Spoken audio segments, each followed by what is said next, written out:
twins knock on Billionaire's gate begging for food, then show him a photo that breaks him. The iron gates of the Ashton estate stood tall against the grey afternoon sky, like silent sentinels guarding secrets too heavy to be told. Beyond them, the mansion loomed, glass, stone, and power, untouched by the chaos of the outside world.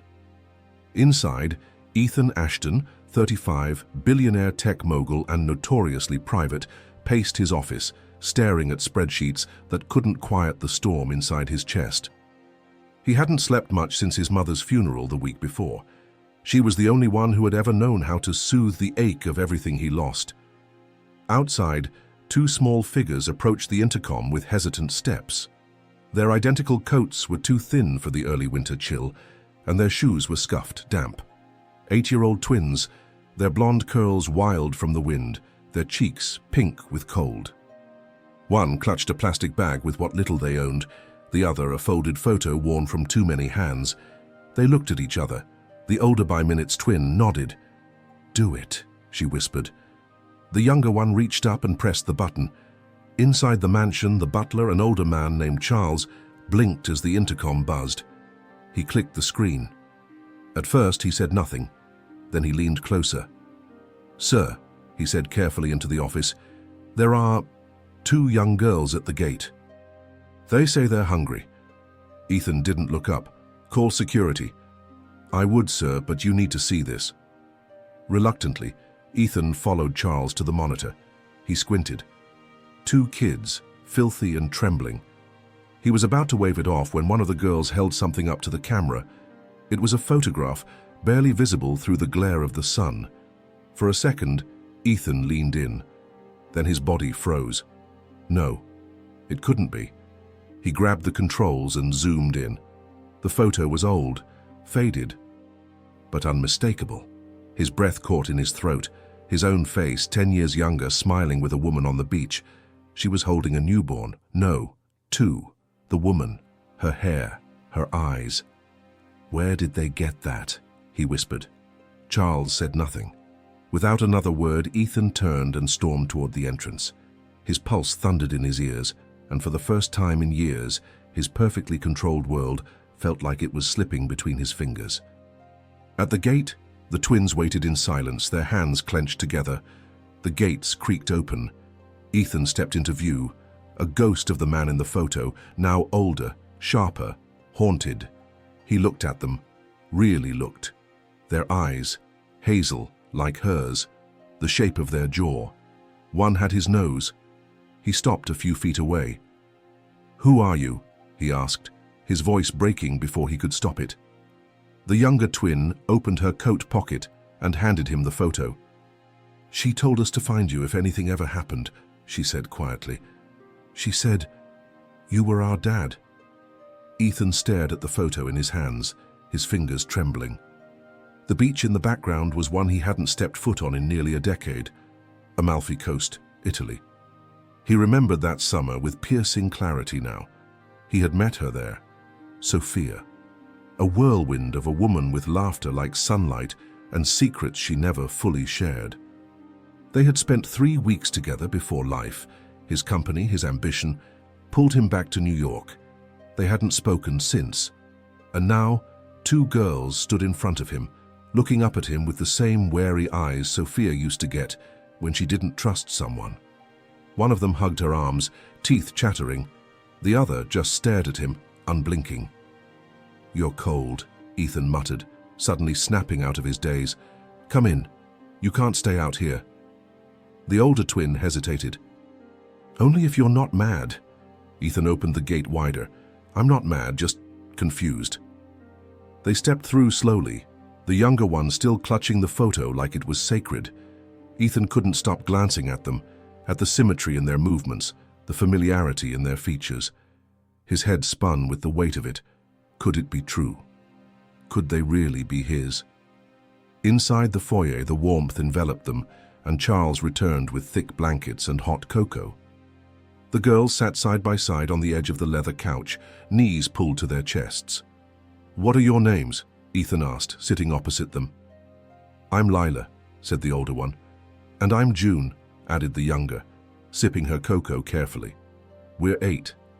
Ethan nodded slowly. Where's your mother now?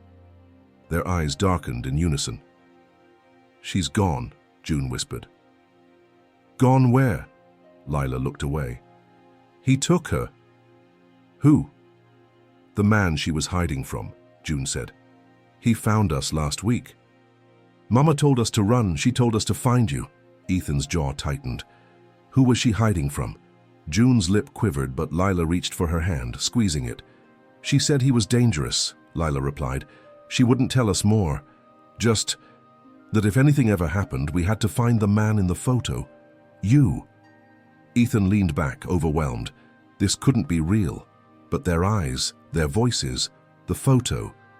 Sophia had kept his picture all these years. And these girls, his daughters, had risked everything to find him.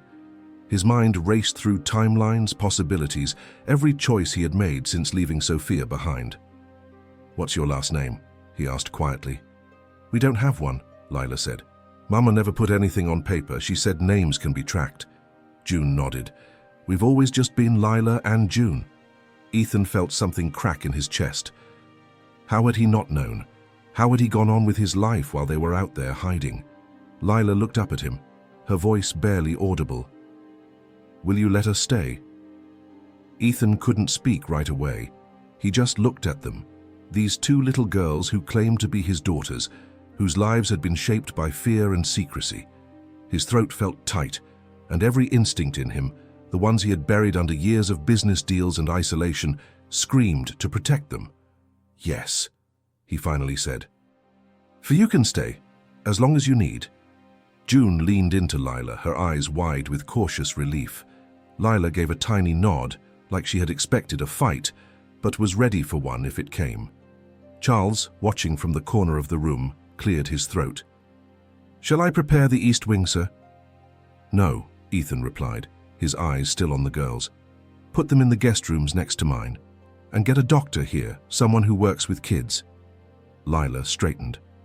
We're not sick. I know, Ethan said gently. But you've been through a lot. I just want to make sure you're okay. June clutched her blanket tighter but didn't argue.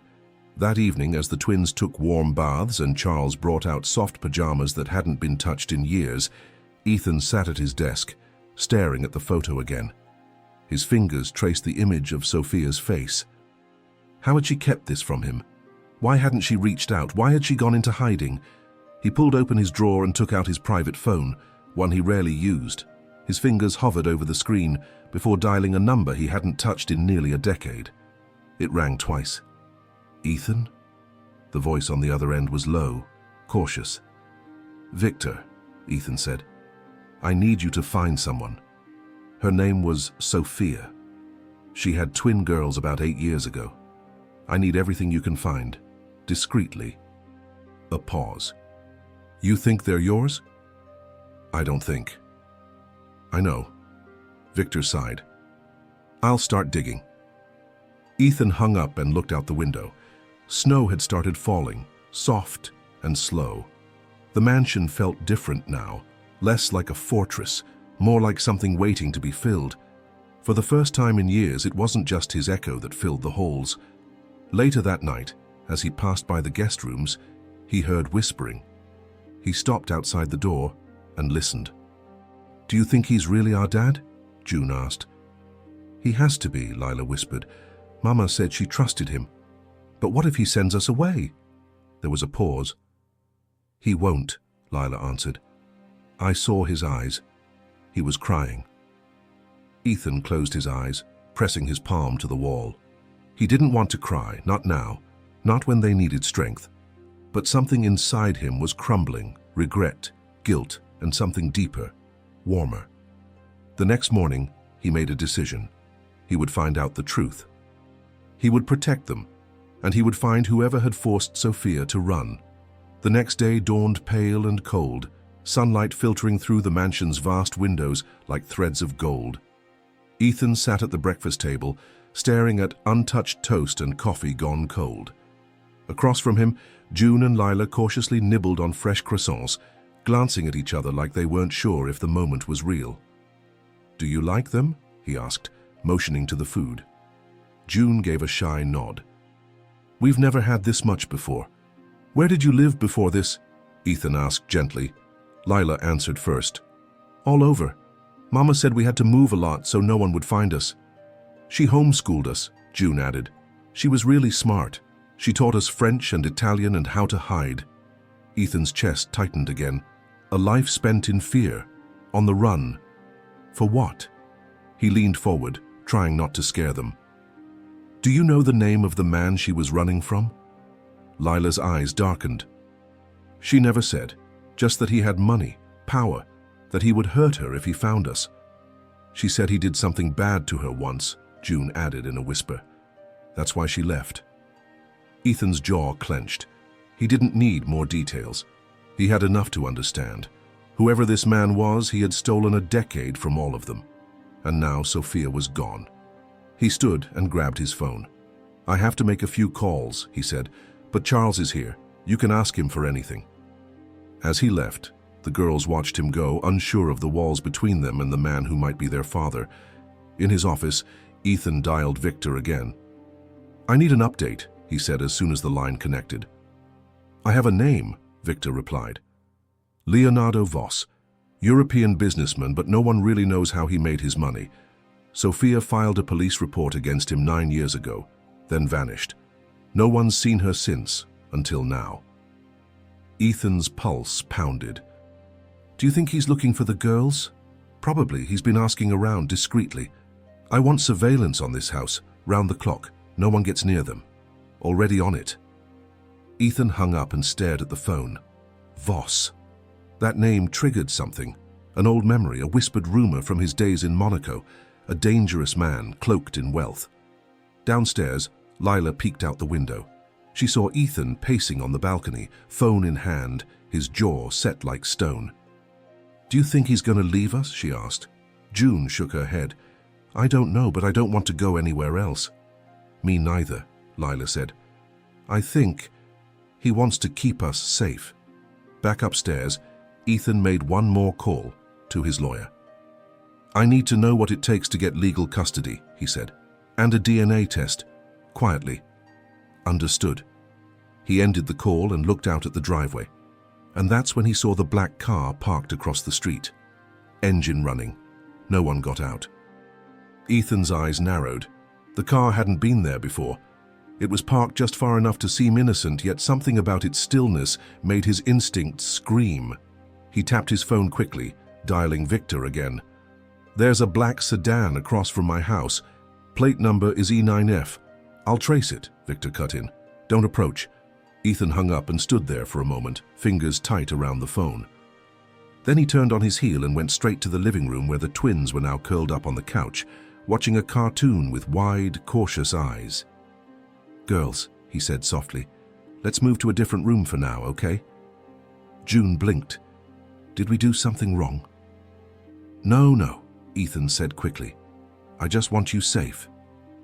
Charles appeared at his side, already sensing the tension. Should I prepare the safe room? Ethan nodded. Quietly. I don't want to scare them. The safe room wasn't a bunker, but rather a cozy suite designed for emergencies, soundproofed, secure, and deep within the house. The girls followed without question, sensing the shift in the air. Lila clutched June's hand the entire time. Inside the suite, Ethan knelt before them. There might be someone outside watching the house. I don't know who yet, but I'm going to find out. Lila bit her lip. Is it the bad man? Maybe, Ethan said honestly, but you're safe here. No one can get in. June's eyes filled with tears. What if he finds us again? Ethan took both of their hands in his. He won't. Not this time. I promise you. Meanwhile, outside, Victor's call came through. Cars registered to a shell company tied to Voss, same man Sophia ran from. Ethan swore under his breath. What does he want? If the girls are yours, maybe to erase loose ends, or maybe something else. Either way, he knows they're with you now. Ethan's heart dropped. He had brought them into his home to protect them, and in doing so had made himself a target, but he didn't care, not anymore. Back in the suite, Lila quietly opened her backpack and pulled out something wrapped in a scarf. a worn envelope with a folded letter inside. "I wasn't supposed to open it until we found him," she whispered to June. "It's from Mama." She turned it over and looked at the name written in elegant, slanted handwriting. "To Ethan Ashton. For when they find you." Just then, Ethan stepped back into the room. Lila stood, holding out the envelope with trembling fingers. "Our Mum, she left you something." Ethan took it with both hands, staring at the name on the front. His throat tightened as he slowly unfolded the letter. Inside, written in Sophia's hand, were just a few short lines. But the last sentence made the room tilt beneath his feet. "If you're reading this, I'm gone. But know this, only you can protect them now. Because their father is not who they think." The words echoed in Ethan's mind like a warning bell clanging in a fog-covered harbor. Their father is not who they think. His eyes scanned the sentence again, desperate for clarity, but the ink refused to rearrange itself. He looked up at the girls, Lila and June, who sat side by side on the small couch in the safe room, their eyes filled with a quiet kind of trust that shook him to his core. "What does it mean?" he murmured, more to himself than to them. Lila leaned forward. "Did she write about us?" Ethan hesitated, then nodded. "She did. She said I have to protect you." "From him?" June asked, her voice trembling. "The bad man." Ethan folded the letter carefully and slipped it back into the envelope. "Yes, and I will." But inside, doubt gnawed at him. He needed answers. Sophia's words suggested something more twisted than he had imagined. Had Voss lied to Sophia?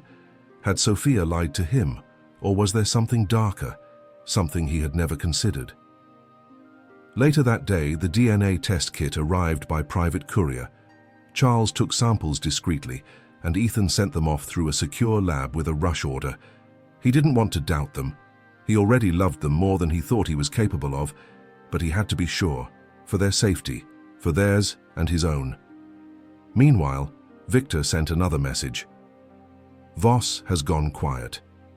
No movements in the last 12 hours.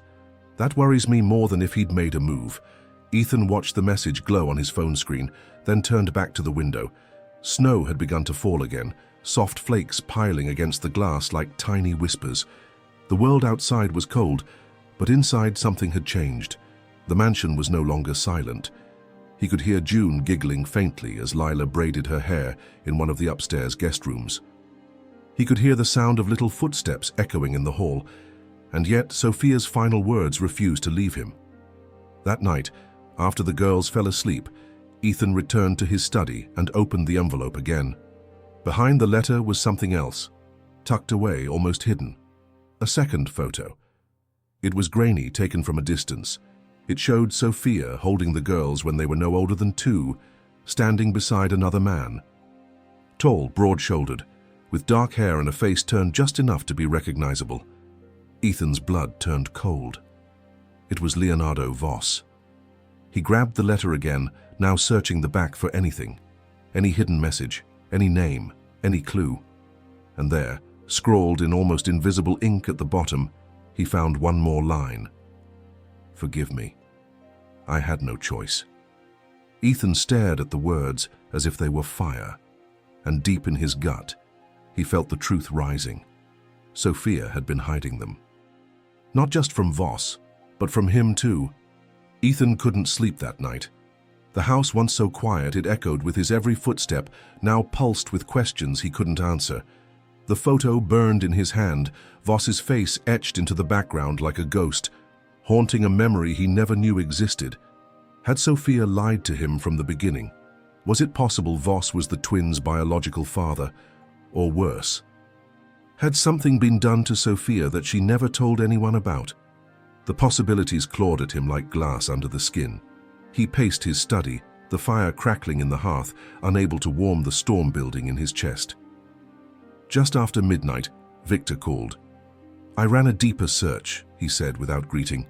"Sophia went completely off the grid 9 years ago. Fake identities, hidden travel. But there's something else. A court document filed in Italy. She applied for a protective order against Voss, stated that he had manipulated, threatened, and assaulted her. Ethan closed his eyes. Was it around the time she was pregnant? Exactly. The breath caught in Ethan's throat. And she never listed the father on the birth certificate, Victor added. Which means the girls don't legally belong to anyone. Ethan's hands balled into fists. I need to know if he's trying to claim them. I'll find out. Ethan hung up and stood in silence for a long moment, staring into the fire. He felt like a man drowning in memories he never lived. Upstairs, June stirred in her sleep. She opened her eyes to the dim glow of the hallway light and slipped quietly from her room. Her bare feet padded softly against the marble as she walked toward the study, drawn by something she couldn't explain. She found Ethan sitting alone, his head in his hands. She stood in the doorway, uncertain. Did Mama love you? Ethan looked up, startled. Her face was small, curious, vulnerable in that way children are when they dare to ask the questions adults fear. I think so, he said quietly. For a time. Did you love her? He nodded. Yes, very much. June walked slowly to him and climbed onto the couch beside him. She leaned her head against his arm. She never told us much about you, she whispered. Only that you were kind and that you would take care of us if anything ever happened. Ethan turned his head toward her, his eyes stinging. She was right, he said. No matter what happens, I'm not going to let anything hurt you. June looked up at him. Even if we're not really yours? Ethan's heart cracked wide open. He gathered her into his arms and held her tightly. You're mine, he whispered, voice shaking. No test can tell me otherwise. But even as the words left his mouth, the doorbell rang downstairs. Charles answered it cautiously. A courier stood in the snow. I have results for Mr. Ethan Ashton, he said. The DNA envelope was in his hand. Ethan stared at the sealed envelope on his desk like it was a live wire. It sat there, unassuming, yet capable of detonating every truth he had begun to believe. Behind him, June had fallen asleep curled on the couch, her small body rising and falling with each quiet breath. He couldn't bring himself to wake her. Not yet. He sat slowly, turning the envelope over once, then again. His name printed on the front in crisp black letters, the edges still cold from the snow outside. With shaking fingers, he opened it. The results were clear. No ambiguities. The kind of genetic precision science left no room to argue. Probability of paternity, 0.0%. The paper dropped from his hands. He leaned back in his chair, breath stolen from his lungs. Not his, not biologically. He felt the room grow still, the fire dimming behind him, as though it too recoiled from the truth. But then something shifted. A small hand slipped into his. June had woken up. She stared up at him, her expression unreadable. You opened it, she asked softly. He couldn't speak. He nodded. She climbed into his lap, wrapping her arms around his chest. Does it change anything? Ethan looked down at her. In her face he saw pain, longing, hope. Not his blood, but every bit his heart. No, he whispered. Not a thing. She pressed her cheek against his shoulder, and they sat in silence. Somewhere upstairs, Lila stirred, unaware of the truth that had just landed like a stone in the heart of their story. An hour later, when Lila came down and found them both dozing on the couch, she watched them for a long moment. Then she noticed the letter on the desk, crumpled slightly, the result page exposed. She walked over and read it.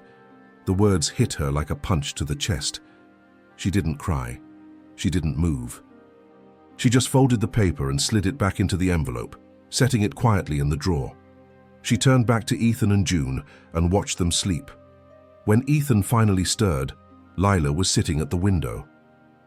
You read it, he said. She nodded. I'm sorry, he said. I didn't want you to find out that way. She looked at him, her eyes serious, far older than 8 years should allow. I don't care. He blinked. You don't? She shook her head. Mama said family isn't about blood. It's about who stays. You stayed. Ethan felt something loosen inside him, something vital. But before he could speak again, Charles stepped into the room, his face pale. "Sir," he said carefully, "there's someone at the gate. He says his name is Leonardo Voss." Ethan stood at once. "Keep the girls inside, lock everything down." Charles nodded, already moving. Lila watched him go, her fists clenched at her sides. And for the first time, she whispered the words she'd never dared say aloud. "He's the one who hurt Mama." Ethan stormed to the security monitors, his pulse hammering in his ears. The camera feed showed a sleek black car idling at the gate. Beside it stood a tall man in an expensive overcoat, his hair perfectly combed, his expression calm in a way that was almost theatrical. Leonardo Voss looked every inch the calculating predator Sophia had warned them about. Ethan's jaw tightened as he leaned toward the mic. "You have 5 seconds to leave my property." Voss smiled at the camera, unfazed. "Ethan, you've been busy." "I'm calling the police." "No need," Voss said smoothly. "I'm here peacefully, just to talk." Ethan's hand hovered over the alarm. "You don't talk. You take. You destroy." Voss chuckled. "Still dramatic, I see. Look, I think we both want the same thing. Safety for the girls." Ethan's eyes narrowed. "You don't speak their names." Voss raised a brow. "But I should, shouldn't I? After all, they're mine." The words hit like a slap. Ethan's knuckles whitened around the edge of the desk. "I know the DNA results," Voss continued. "I paid for my own test years ago. Sophia didn't want me to know, but I knew. I've known all along." Ethan's voice was ice. "And what exactly do you want?" "Custody," Voss replied simply. "Legal custody. They're my daughters, Ethan. I have the papers to prove it, or—" "We can do this the hard way." Ethan stared at him through the screen. "You had 9 years to find them, and now that Sophia is gone, you think you can swoop in and take what's left of her?" "I will take them," Voss said, his smile faltering just enough to reveal the threat beneath. "They're all I have left of her. You lost the right to call them yours the day you hurt their mother." Voss's eyes darkened. "You think Sophia told you the truth? She never did. She lied to you. She lied to everyone." And then he turned and walked back to his car, the threat lingering in the air like smoke. The gates remained closed, the camera feed empty once more. Ethan stood still, fury churning in his chest. He returned to the girls, finding them huddled in the den. Lila looked up the moment he entered. "Was it him?" she asked. He nodded. "He's gone for now, but he'll be back." June clung to Lila. "He's not going to take us, is he?" Ethan knelt in front of them. "No. I don't care what those test results say. You're my daughters. I will fight for you." Lila stared at him. "Even if it gets dangerous, especially then." She took a shaky breath, then reached into her pocket. "There's something Mama left me. I didn't know what it meant before." She pulled out a small key, old rusted, but with numbers engraved on the side. She said, "If anything ever happened, I should find the locker this fits." Ethan took it in his hand and felt the chill of hidden truths. And for the first time he realized Sophia hadn't just left them behind. She'd left them a trail. The key was cold in Ethan's hand, small enough to fit between his fingers, yet heavy with the weight of everything unspoken. He turned it slowly, examining the etched numbers. Num 1382 FJX. Not a house key, not a car key. A locker, most likely, somewhere far from here. Lila watched his reaction closely. She said it would explain everything. The past, him, you. Ethan met her eyes. "Did she say where it was?" She shook her head. "Only that it was safe, and that one day we'd understand." He nodded slowly, rising to his feet with the key gripped tight. "Then that's where we start." That evening, Ethan made calls to his private pilot, his security team, and Victor. Within hours, the girls were packed and ready. Charles helped them bundle up, never asking questions, but understanding far more than he let on. They boarded Ethan's private jet before dawn. The pilot had already mapped out likely locations for lockers marked FJX in Europe. The top result, a bank vault in Florence, Italy. Ethan didn't hesitate. As they flew through the clouds, The girls slept side by side, their heads resting together like they'd always done, unshaken by travel but heavy with questions. Ethan watched them, their small faces peaceful for now, and felt the quiet throb of something he hadn't dared acknowledge before. Love deeper than fear. He wasn't going to let anyone take them away, especially not Voss. They landed in Florence by midday. A car was waiting. Victor met them at the entrance of a marble-fronted private bank, discreet, untraceable. Sophia had chosen carefully. Inside, they presented the key. The banker hesitated for a moment, then nodded, leading them into the vault. Rows upon rows of metal lockers lined the walls. The girl's locker was at the very back, high up, old and dusty. Locker UW and 5382. The key clicked into the lock with eerie ease. Ethan opened it. Inside was a leather folder sealed tightly with string. Beside it, a flash drive. And beneath both, a birth certificate. Two, actually. Lila and June. But the father's name had been typed in, then blacked out. Above the redacted space in Sophia's handwriting were 3 words. Don't trust him. Ethan opened the folder. Inside were documents, legal statements, a signed affidavit from Sophia detailing what Voss had done to her. How he had coerced her, how he had threatened her family, and how she had run not just to protect the girls but to protect the truth, that Voss had forced himself into their lives and tried to erase the man she had truly loved. Among the papers, Ethan found one more envelope. It was addressed to him. He opened it slowly. Inside was a handwritten letter from Sophia. Ethan, if you're reading this, I'm gone. I wish I could have told you everything sooner, but I was scared. Scared you wouldn't believe me. Scared of what he would do to you if he knew you were involved. The truth is, you were always their father in the ways that mattered. Blood doesn't make a man a parent. Love does. Protect them, Ethan, as only you can. Sophia. Ethan closed his eyes, the tears finally falling. Outside the vault, his phone buzzed with a message from Victor. Voss just landed in Rome. He knows where you are. Ethan opened his eyes, and for the first time he didn't feel afraid. He felt ready. Ethan stepped out of the vault, the leather folder clutched tightly in his hand, Sophia's letter pressed against his chest like armor. Lila and June stood just beyond the heavy door, their small fingers entwined as they waited. When they saw his face, pale, solemn but clear, they didn't speak. They simply walked to his side, as if they knew the truth had been found. "Did Mama tell you the truth?" Lila asked, voice barely above a whisper. Ethan knelt before them, holding their hands. "She did. She loved you more than anything in this world. And she loved me. That's why she hid you. Not because she didn't trust me, but because she didn't trust what Voss would do if he ever found out." June's eyes filled with tears. "So, he's not our real dad?" Ethan shook his head. "No, he's not. Not in any way that matters." Lila looked down. "But he's still coming for us."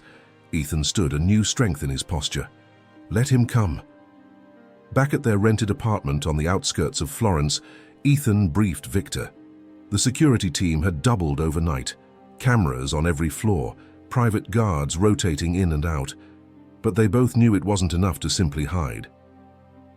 "We need to take this to court," Ethan said.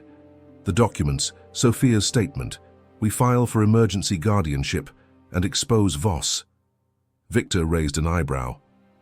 "You think the courts will side with you, against a man like that?" "They'll have no choice," Ethan replied, eyes hard. "This time I have proof, and if they don't, I'll fight him myself." Across town, Leonardo Voss sat in the back of a black Mercedes, watching the bank's security footage intercepted through a private source. His face remained calm, unreadable, but the twitch of his jaw betrayed his anger. "She left it for him," he muttered. "Of course she did." His assistant, a thin man with grey eyes, shifted in the front seat. "Do we proceed?" Voss nodded. "We proceed, but gently. He's smart. He's not going to be lured easily." Voss pulled a phone from his pocket and dialed a number from memory. It rang twice, then connected. Ethan's voice answered, cold and firm. "You made a mistake calling me." "I think it's time we spoke like men," Voss said, face to face. "There's nothing left to say." "You have something that belongs to me," Voss replied. "They're not yours." A pause. "You're wrong," Voss said, "because I'm the only father they've ever been afraid of." Ethan's silence was deadly. "If you don't meet me," Voss continued, "I'll make this very public. The court systems in Europe can be unreliable. You'll be buried in bureaucracy before you ever hold custody." Ethan's fingers clenched the phone. "Then we meet," he said quietly. "Tomorrow, just you and me." "No weapons," Voss said. "No lies," Ethan replied. They hung up. Ethan turned back to the twins. He didn't tell them about the call.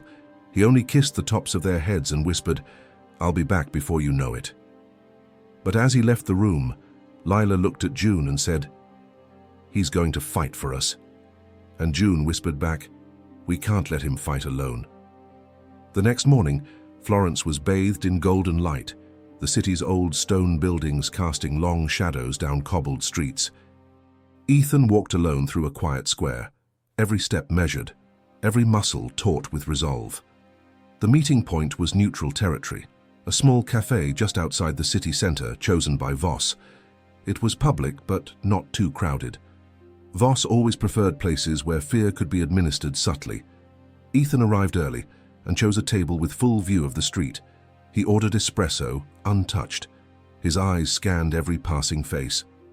At exactly 9:03 a.m., Leonardo Voss emerged from a black car, flanked by no one.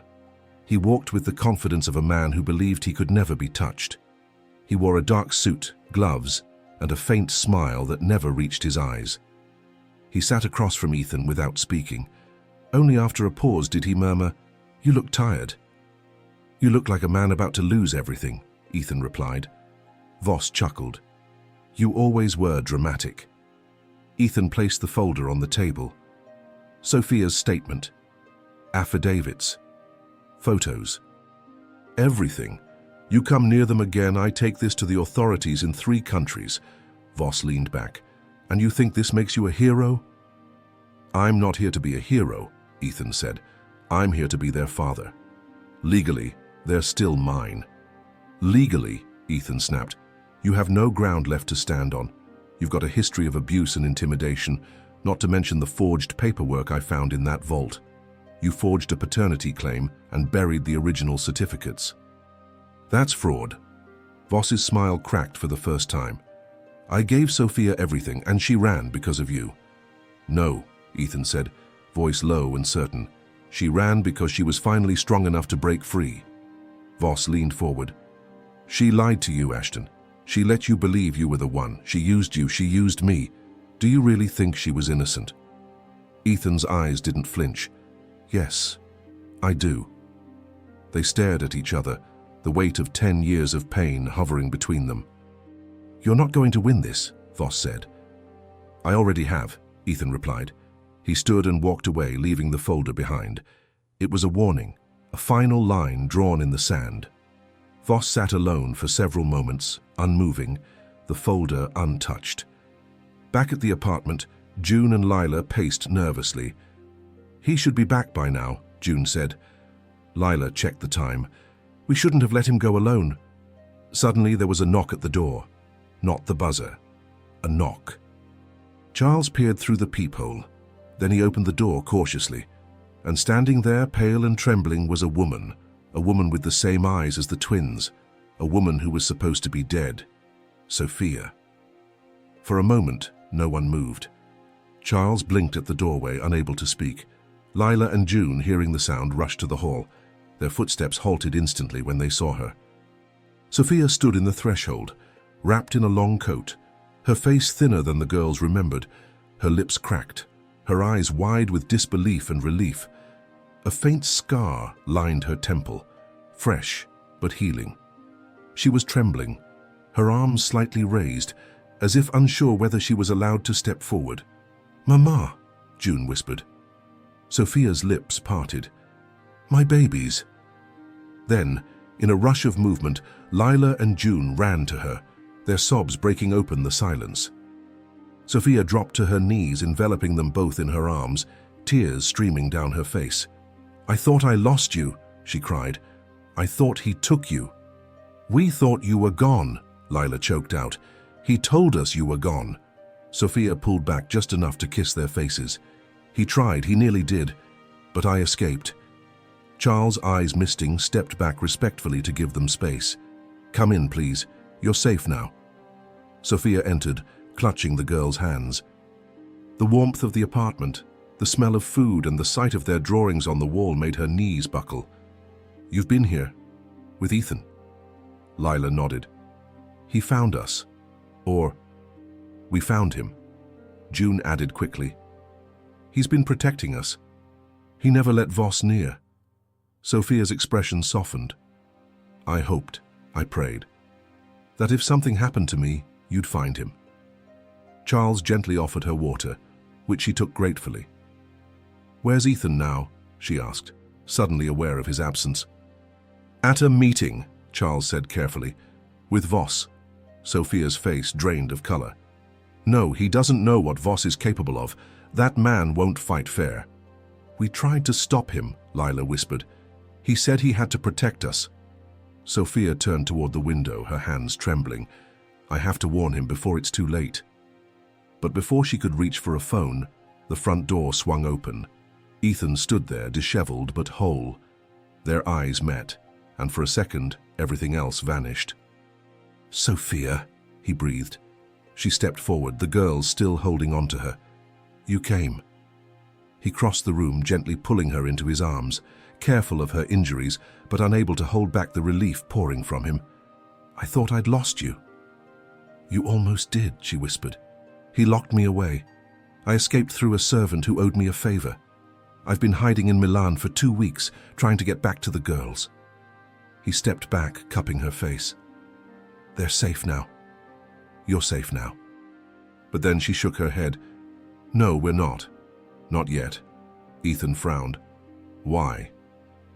She looked toward the girls, then back at him. "Because Voss, he's not done. He's planning something worse. And if we don't stop him now, he'll disappear with them forever." Ethan led Sophia to the study, the girls trailing close behind, unwilling to let go of her hand. Charles closed the door quietly behind them. The air felt thick with urgency. Sophia sat down, her body still fragile, but her voice was sharp with clarity. "He doesn't care about custody," she began. "He doesn't care about the girls, not really. He just wants to win, to own what he thinks belongs to him." Ethan nodded. "I know. That's why I met him. I wanted to show him I wasn't afraid." "You don't understand," she said. "I found something while I was being held. Something worse than we thought." She reached into her coat and pulled out a small flash drive. "One of his assistants gave me this, someone who's been helping me in secret. It's not just about us, Ethan. Voss has been building a network, bribing officials, falsifying documents. He's been trafficking influence, and he's been doing it under the guise of his so-called family foundation." Ethan took the drive, his jaw tightening. "So this could destroy him?" Sophia nodded. "If we get it into the right hands." Lila, sitting on the couch beside June, looked at Ethan. "He'll come back, won't he?" "Yes," Ethan said, "but this time we'll be ready." That night they moved to a secured estate outside Florence, a property owned by one of Ethan's longtime partners. Armed guards patrolled the perimeter. The girls were tucked into bed in a room filled with soft lights and their favorite books. Sophia stood in the hallway, watching them sleep as Ethan approached. "You haven't asked," she said softly without turning. "Asked what?" "If I lied to you. About them." He took a breath, then stepped beside her. "I don't need to ask, I already know." She turned to face him, her eyes weary. "When I found out I was pregnant, I was still terrified of Voss. I didn't know what he would do. I told you I needed space. And I disappeared. It wasn't fair, I know that." He reached for her hand. "You were trying to protect them. I don't blame you." Sophia's eyes welled. "And when I saw your name on the news, when I saw what you'd built, I wanted to reach out. But I couldn't. I was too scared that he'd find us through you. He squeezed her fingers gently. You made the impossible choice. Now let me help fix it. She nodded slowly. He's going to make one last move, Ethan. I can feel it. And as if summoned by her words, Victor's voice crackled through Ethan's phone. He's disappeared, Victor said. No trace, no departure records. But one of our sources says he's bribed a private pilot. There's a chance he's planning to extract someone. Or two someones. Ethan's blood ran cold. Sophia grabbed the phone. You need to find that plane, now. Victor's voice dropped. I think I know where it's going. There's an abandoned villa near the French border. One Voss used to own under a false name. Ethan nodded. Send coordinates, we're going there tonight. As Sophia turned to wake the girls, Ethan looked out the window into the dark. Voss wasn't going to stop, but neither was he. The road to the French border twisted through the mountains, a narrow ribbon of asphalt carved into steep cliffs and forested slopes. Ethan drove fast, headlights slicing through the night, every second ticking like a countdown. Sophia sat beside him, holding the flash drive in one hand and the girls' passports in the other. In the back seat, Lila and June huddled close, bundled in coats, their wide eyes fixed on the stars racing past the window. Victor's last message played on loop in Ethan's mind. Voss has arranged for an unmarked helicopter to land at the abandoned villa. Midnight. Once he has the girls, he's gone for good. They wouldn't let that happen. As they neared the coordinates, Victor's team flanked them from a second vehicle, moving in perfect sync. Armed, trained, and loyal only to Ethan. He had spared no resource. The villa came into view, a once grand estate, now shadowed by disrepair. Tall stone walls lined the perimeter, the iron gate rusted halfway open. A light flickered on the second floor, the sound of distant rotor blades echoed faintly in the hills. Ethan stopped the car 100 yards out. We go in quiet, he told them. No one gets split up. Victor approached, his face grim. 2 guards on the north wall, 1 on the roof. Voss is inside. Sophia gripped his arm. If you don't come out with them, I'm going in. He nodded once, then kissed her forehead. This ends tonight. With hand signals, Ethan and Victor moved forward, splitting off toward the villa's sides. Their boots made no sound on the damp earth. Inside, Leonardo Voss stood near the drawing room fireplace, dressed in black, his back to the door. A satchel rested at his feet, filled with forged documents, emergency cash, and untraceable IDs for 2 young girls. He lit a cigarette, staring at a portrait on the wall, Sophia's eyes staring back in oil and canvas. Almost, he whispered. A guard entered quickly. Sir, we've got movement north side. Voss turned calmly. Delay them 10 minutes, that's all I need. Upstairs, Ethan and Victor breached the window from the terrace, silent as ghosts. They swept the hallway, clearing rooms, heading toward the old library, where a map of the property showed access to a helipad hidden by the trees. Downstairs, Voss made his way to the cellar. 2 cots waited, 2 small suitcases, and 2 syringes, enough to make the girls sleep. And forget. But as he turned the corner, a figure stood in his path. Ethan, gun raised, voice cold. Step away. Voss smiled. Too late. Behind him, Victor descended the stairs from the back. Hands where I can see them. Voss raised his hands, slow and mocking. You won. Happy now? You get the fairy tale, the kids, the girl. No, Ethan said. I get the truth. And justice.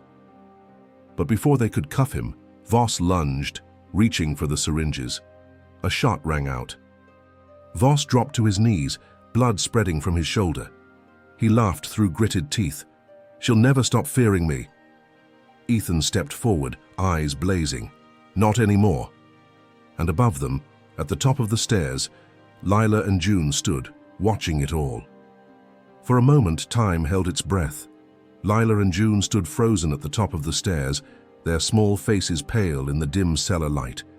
Ethan turned instantly, his hand outstretched. Stay there, he called, his voice urgent but gentle. But the girls didn't move.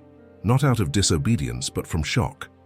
Voss, clutching his bleeding shoulder, slowly looked up at them, a twisted smile creeping across his lips. "Well, well," he murmured. "Look who came to say goodbye." Victor moved swiftly, restraining Voss with zip ties. "You're done," he said coldly. "Police are en route. You won't see sunlight again." Voss didn't resist. He only stared at the girls. "They're just like her," he muttered. "Same eyes, same fire." Ethan climbed the steps 2 at a time and gathered Lila and June into his arms, holding them tight. "You're safe now," he whispered. "He'll never touch you again." June buried her face in his chest, but Lila looked down at Voss, her voice shaking. "Why did you hurt Mama?" For the first time, Voss didn't smile. His face emptied of expression, as if the question struck something deep, even raw. "Because I could," he said flatly. "Because people like me always do." Victor yanked him to his feet and hauled him away. Outside, sirens began to pierce the night. Police vehicles arrived at the villa, lights painting the walls in red and blue. The girls clung to Ethan as officers secured the perimeter, and Victor handed over evidence from the flash drive and Sophia's documents. Sophia rushed to them as they emerged into the cold, her arms wide. "They're safe," Ethan said, his voice trembling. She collapsed into him, sobbing, kissing the girls' heads over and over. "It's over. It's finally over." But even as the weight of the night lifted, Ethan knew the next chapter wouldn't be easy. The girls needed healing. Sophia needed time, and he needed to learn how to be a father in a world no longer driven by fear, but by love. 2 days later, they were back in Florence. The press had gotten wind of the arrest. Voss's empire was unraveling in real time. His financial crimes, his human rights violations, and his decades of manipulation were coming to light. But the world inside Ethan's apartment was quiet, warm, whole. The girls drew pictures at the dining table, one of a family standing in a garden. Sophia read on the couch, blanket draped over her knees, eyes occasionally lifting to watch her daughters with silent gratitude. Ethan stood in the kitchen making dinner. Pasta. Nothing fancy, but it was the first time he'd cooked in years. Lila walked over, holding a drawing. "Can I show you something?" He dried his hands and knelt. "Of course." She held up the paper. "This is us. Me, June, Mamas, and you." He smiled softly. "I love it." She pointed to the middle figure. "You're holding our hands. That means you're not going anywhere." He pulled her into a hug. "Never," he said. But deep in the back of his mind, one last question lingered, one Sophia hadn't answered yet. How had she really escaped Voss? That night, after the girls had fallen asleep, June curled up with her favorite stuffed bear, Lila breathing steadily under the soft hum of the heater, Ethan stepped onto the apartment balcony. Florence lay quiet beneath a blanket of moonlight, and in the distance church bells chimed softly. The air was crisp, laced with hints of jasmine and stone. Sophia joined him, her arms wrapped in a shawl. She leaned against the railing beside him, silent for a moment, her eyes cast over the city that had protected and betrayed her in equal measure. "You've been quiet," Ethan said. "I've been remembering," she replied, "trying to figure out how to live now that the running is over." Ethan turned to her. "You don't have to rush it. We'll figure it out together."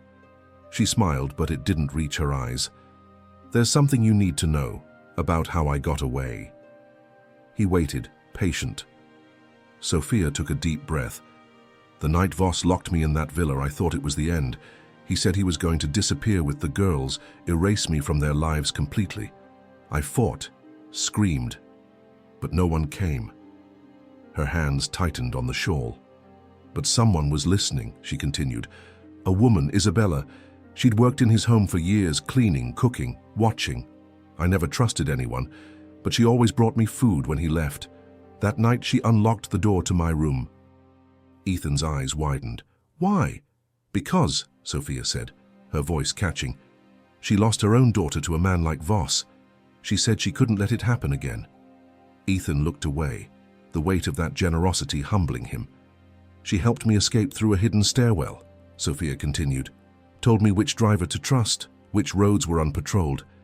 And when I reached Milan, she sent me a flash drive, said it was her revenge.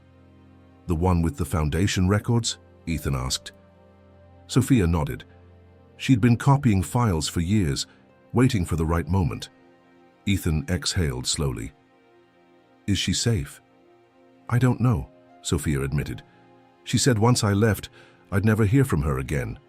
She didn't want thanks, only to know the girls were free. They stood in silence for a while, the city breathing beneath them. Finally, Ethan turned to her. You risked everything. You saved them. And you saved me, too. She looked up at him. Do you still want this? After everything? I don't just want it, he said softly. I've never wanted anything more. She reached for his hand, and in the quiet hush of that Florentine night, they stood together, not as fugitives or survivors or broken people haunted by what-ifs, but as a family beginning again. Inside, Lila stirred. Her eyes fluttered open, and for a second, she thought she heard voices on the balcony. She crept toward the window and peeked through the glass, and smiled. Because for the first time, she saw her mother and Ethan, not as two adults carrying scars, but as a mother and father who had come home. The days that followed unfolded like the slow breath of spring after a long, brutal winter. Though scars remained, visible and invisible, the atmosphere in the apartment was no longer one of survival, but healing. Lila began sketching more than just pictures of their family. She drew moments, Ethan burning toast on purpose to make June laugh, Sophia brushing their hair while humming the lullaby she'd once sung in hiding, the four of them walking through Florence's cobbled streets like they belonged. But Ethan didn't let down his guard entirely. While Voss sat in a maximum security Italian prison, awaiting trial for a staggering number of crimes, his influence still lingered like smoke. More than once, Ethan caught photographers lurking, or strange cars slowing down in front of the apartment. Victor continued to run security. He has allies, old friends, not many left, but enough to keep our guard up. Still, the family moved forward. One morning, Sophia approached Ethan with a thick manila envelope. What's this? He asked. Everything, she replied. Documents proving that the girls' original birth certificates named you. I never filed them, never dared, but I kept them. I want to do it now. Legally. Officially. Ethan took the envelope, fingers tracing the edges. You're sure? She nodded. I don't want them growing up afraid of their past. I want them to grow up proud of who they are and who their father is. That afternoon, they walked into the Florence municipal office, paperwork in hand, hearts steady. The clerk behind the counter blinked in surprise when she read the forms. You're requesting to amend their father's name to Ethan Ashton. Yes, Sophia said clearly. He's the only father they've ever needed. The process took hours. Signatures, identity confirmations, old documents scanned and verified. But finally, the clerk returned with two newly printed birth certificates. Ethan held them carefully. Lila and June Ashton. He looked at the girls. You okay with this? He asked, giving them a chance to change their minds. Lila grinned. We already told everyone you're our dad, June added. Now it's just written down. That evening, back at the apartment, Sophia cooked a proper Italian dinner, pasta from scratch, with basil picked fresh from a neighbor's windowsill. Music played softly in the background as the girls helped set the table. Ethan lit candles, laughing when the flame startled June. As they sat to eat, Sophia raised her glass. To beginnings, real ones. Ethan raised his too. To family. Lila looked up. And to Mama, for being brave. Sophia smiled, tears in her eyes. I wasn't brave. I was just a mother. But as they clinked glasses and began to eat, none of them noticed the silent notification that appeared on Ethan's private phone, an encrypted message from Victor. Someone's trying to access the girls' old records from inside the embassy. The past, it seemed, wasn't finished with them yet. Ethan stared at the message glowing on his screen. The warm laughter of his family drifted in from the dining room, but it felt a world away now. His fingers hovered over the phone as he read it again. Someone's trying to access the girls' old records from inside the embassy. He quickly texted back. "Which embassy?" Victor replied almost instantly. "U.S. Consulate. Someone flagged the girl's birth records and attempted a background request. Credentials were high level." Ethan's mind raced. There was no longer a reason for anyone, especially in a diplomatic office, to be digging into the past, unless someone with power still had a stake in what those documents held. And he could only think of one name tied to wealth, influence, and old favors that ran deeper than even Voss's empire: Davenport. Years ago, Voss had briefly partnered with an American investor, Richard Davenport, a man with diplomatic immunity and a taste for shady ventures. Sophia had mentioned him only once in hushed tones. Ethan hadn't thought the connection was still alive. He texted Victor again. "Could it be Davenport?" Victor replied, "Possibly. I'll dig." Ethan slipped the phone into his pocket and returned to the dining table, forcing a calm smile. Sophia caught his eyes instantly. Her mother's instincts never dulled. "What is it?" she asked softly. "Nothing to ruin dinner," Ethan replied. "We'll talk after." But Lila and June were already watching him closely. "You look like you did the day the police came," June said. Lila turned to Sophia. "Is it him again?" Sophia placed her hand over theirs. "No, baby. He's gone. But sometimes shadows from the past take a while to disappear." Ethan stood. "Girls, why don't you finish dessert on the balcony? There's gelato in the freezer." They dashed off, already laughing. Ethan turned to Sophia, lowering his voice. "Someone tried to access their birth records." "From the American consulate." Sophia's face darkened. "Then it's Davenport." "You're sure?" "He always hated that Voss gave me independence, said it made me too dangerous. He believed women were currency, especially women who had secrets." Ethan gritted his teeth. "If he's involved, this goes higher than I thought." "We need to leave," Sophia said. "The girls aren't safe here anymore." Ethan nodded. "Agreed. I'll get Victor to arrange transport." Within an hour, plans were in motion. Victor booked a private jet with no manifest ties to Ethan's companies. Destination: a secluded island near the Amalfi coast, owned by one of Ethan's most trusted allies, a judge who owed him a favor and knew how to disappear records, if only temporarily. The girls were told it would be a vacation. "Somewhere with sun, water, and no cameras," Ethan said. They squealed with delight, but Sophia knew better. As she packed, she placed one last envelope in Ethan's suitcase. Inside was a note. "If anything happens to me again, don't let them run. Let them fight. And don't let them grow up afraid of power. Teach them to stand." That night, as they boarded the jet, Sophia turned to Ethan just before takeoff. "I think we're being followed." He turned and saw a man in a suit watching from the tarmac, face hidden, but unmistakably familiar. It wasn't Voss. It was Davenport's son. Ethan's body moved before his mind could catch up. He stepped in front of the girls, shielding them instinctively as the man on the tarmac remained still. His posture relaxed. Too relaxed. He didn't approach, didn't speak, didn't raise a weapon. But his presence was intentional. Sophia followed Ethan's gaze and froze. Her fingers tightened around her purse. "It's him," she whispered.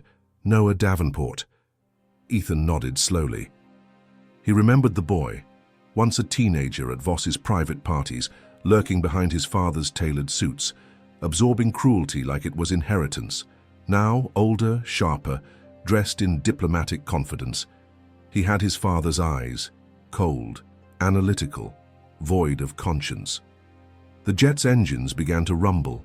Noah lifted his hand and made a simple gesture, 2 fingers, pointed like a gun. He tapped them against his temple, then lowered them. A silent message. "We're watching." Victor emerged from the shadows behind the tarmac barricade and moved toward Noah, but the man turned and walked calmly back toward a waiting car before confrontation could erupt. The tinted vehicle pulled away with practiced speed. Ethan turned back to Sophia. "We need to leave, now." They boarded quickly. Inside, the girls were already buckled into their seats, unaware of the storm outside. June tapped the window. "Look, the stars are out." Lila smiled. "Mama says stars mean we're safe." Ethan sat beside them, forcing a steady breath. She's right. But across from him, Sophia's expression had shifted, not to fear, but to fury. She pulled out her phone, opened a secure file folder, and handed it to Ethan. What's this? Everything Davenport Sr. buried for Voss. Financial trails, encrypted correspondences, even evidence of blackmail within the embassy. I never gave it to Victor because it was too dangerous. But now, we use it. Ethan scanned the first page. This could take down half the corrupt network in Europe. Sophia nodded. We go public. We let the world see what these men did. We don't hide anymore. Ethan stared at her, struck by the fire in her eyes. Are you sure? He asked. Sophia took his hand. They already took 10 years. I'm not giving them a minute more. As the plane lifted into the sky, Florence shrank beneath them, the city fading into a trail of golden lights. Lila and June leaned against each other, slowly dozing. Their breathing in sync, their faces peaceful. Ethan turned to Sophia, who now sat with the folder open, assembling evidence for their next move. We're not just running anymore, he said. She looked up.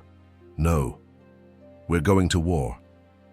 And just as the clouds parted outside the window, revealing the moon above the Mediterranean, Ethan's phone vibrated again. A message from Victor. Prepare for blowback. Davenport just made a move in DC. They're trying to freeze your assets. Ethan looked out at the stars. They were about to lose everything, and somehow that meant they were finally free. The island estate rose like a forgotten crown off the coast of Amalfi, white stone buildings wrapped in ivy, surrounded by cypress trees and the rhythmic hush of distant waves. Ethan's jet landed on a private airstrip where no paparazzi dared tread and no official manifest could trace. For now, this was sanctuary. But even sanctuaries don't silence storms. Sophia unpacked files in the study, while Victor turned the living room into a command center, screens glowing with live intel, encrypted channels buzzing with chatter. The girls explored barefoot in the garden, picking oranges and laughing under sun-drenched olive trees. They were still children, but even they knew something had changed. They froze everything, Victor announced grimly. Bank accounts, holdings. They're framing it as a security audit, but it's political. Davenport Sr. pulled strings in Washington. Ethan stared at the frozen screen showing the official order. He wants to shut me up. Not just you, Victor said. Sophia too. If this evidence goes public, Davenport falls with Voss. He can't afford that. His son, Noah, is just the cleanup man. Sophia appeared at the doorway, her expression hard. Then we stop cleaning. We start exposing. Ethan nodded. We go public, with everything. They drafted a plan that night. Step 1. Leak key documents to a trusted journalist in Paris, a woman named Renee, known for exposing corruption in high places. Step 2. Release video testimony from Sophia, recorded clearly in her own words, naming names, outlining the crimes, the years of running, the threats. Step 3. Send a final warning to Davenport's legal team, surrender power or face global ruin. As the plan took shape, the girls watched cartoons on a couch nearby, but Lila kept glancing at her mother. You're not scared anymore, she said. Sophia walked over, knelt beside her and held her face in both hands. No, because I finally believe something. What? That the truth is stronger than fear. That night, Ethan recorded his own statement. Calm, clear, devastating. He didn't hide names. He didn't soften details. He laid out everything. The paternity lies, the manipulation of international systems, the attempt to abduct 2 innocent children. It was all ready by midnight. They scheduled the leaks, the video, the documents, everything set to hit the global press in 48 hours. But as they sealed the final envelope for legal backup, a phone rang. Not Ethan's, not Sophia's, Lila's. A burner phone, one that had been slipped into her backpack back in Florence. She answered before anyone could stop her. A voice spoke. Calm, familiar. Hello, Lila. It's Noah Davenport. I think it's time you and your sister came home.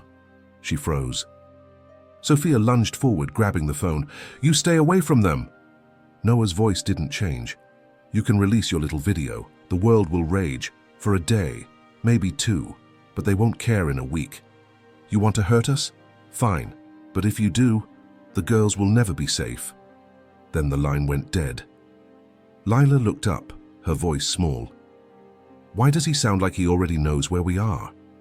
Sophia turned to Victor, panic flaring in her eyes. Is it possible? Could they have traced the call? Victor was already moving, his fingers flying across the keyboard at the makeshift security terminal. If that phone was pre-programmed to ping a signal once activated, then yes, it's not the call. It's the act of answering it. Ethan stepped forward, his voice razor-sharp. How long do we have? Victor looked up, his face grim. Less than 6 hours, maybe 4 if they're moving fast and have air access. Sophia dropped into a chair, clutching her head. I should have checked every pocket in that bag. Ethan knelt beside her. No, this isn't your fault. They played dirty again. We have to leave, Sophia said. Take the girls and disappear. Again. No, Ethan said firmly. We don't run this time. Not anymore. Victor nodded. We've got 4 hours. We can stage a decoy move, draw them to the harbor. Meanwhile, we upload the full dossier to the press servers. Auto-schedule release in 2 hours. That way, even if they silence us, the world still sees. Ethan stood. Do it. Upstairs, Lila sat with June on the bed, their fingers entwined. The moonlight spilled through the open window, brushing their faces with silver. Do you think they'll hurt Mama again? June asked. Lila shook her head. Not this time. Why not? Because this time, we're not hiding. Downstairs, Sophia recorded her final video. One not just for the public, but for the girls. Her voice shook only once. If you're seeing this and I'm not with you, know that I fought with everything I had to make the world a place you could walk through without fear. I gave you silence so you could grow strong. I gave you truth so you could stand tall. And I gave you Ethan, because he is the only man who ever truly saw me. Ethan walked in as she finished. He wrapped his arms around her. They won't take you. They won't take anyone. Victor returned moments later. Decoy boat is ready. I've got a crew posing as you and the girls. We'll broadcast heat signatures from the harbor. If they fall for it, we'll buy time. And if they don't? Ethan asked. Victor's jaw tensed. Then we stand our ground. The files uploaded. The countdown began. 1 hour, 59 minutes. Ethan and Sophia moved through the house with purpose, waking the girls gently, packing essentials, burning backup drives, erasing traces. But just as dawn began to spill across the sea, Victor's face paled at the monitor. They didn't take the bait. Ethan crossed the room. Where are they heading? Victor pointed to the screen, 3 black SUVs just off the coast. They're coming here. Sophia grabbed Lila and June's hands. To the tunnels, now. Ethan kissed their foreheads. Go. I'll hold them off. June cried, no, don't stay behind. Ethan smiled, calm. They don't want me. They want silence. But we're going to give them noise instead.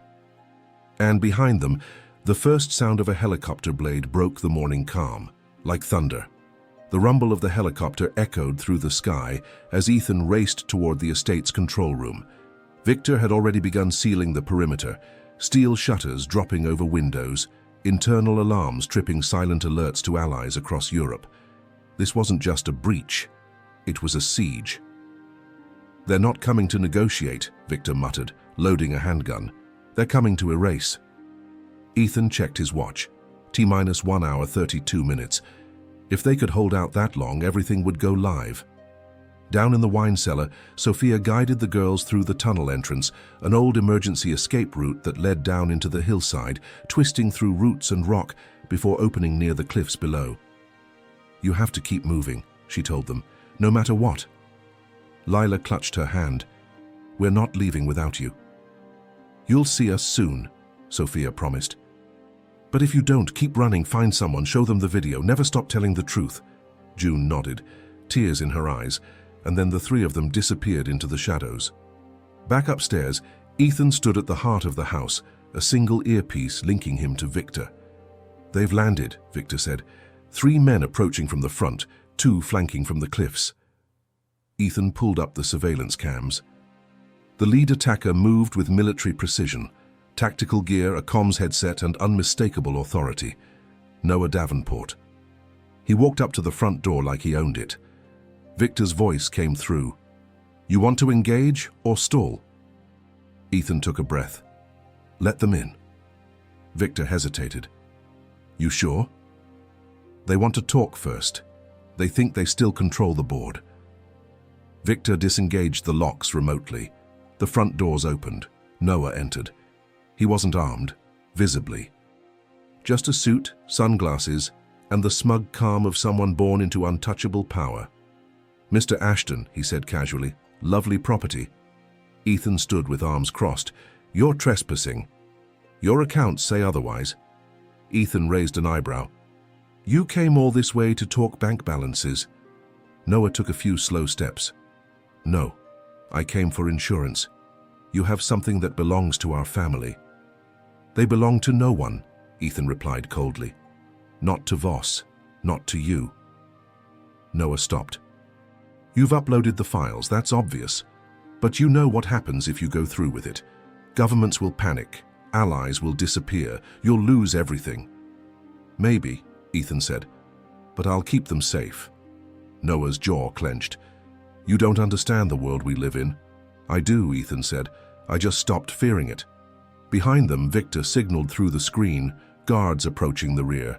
2 minutes from breach. Noah smiled. "Last chance. Call it off. Give me the originals." "You walk away." Ethan stepped forward, and in a voice as calm as it was lethal said, "You want the originals?" Noah nodded slowly. "Then follow me."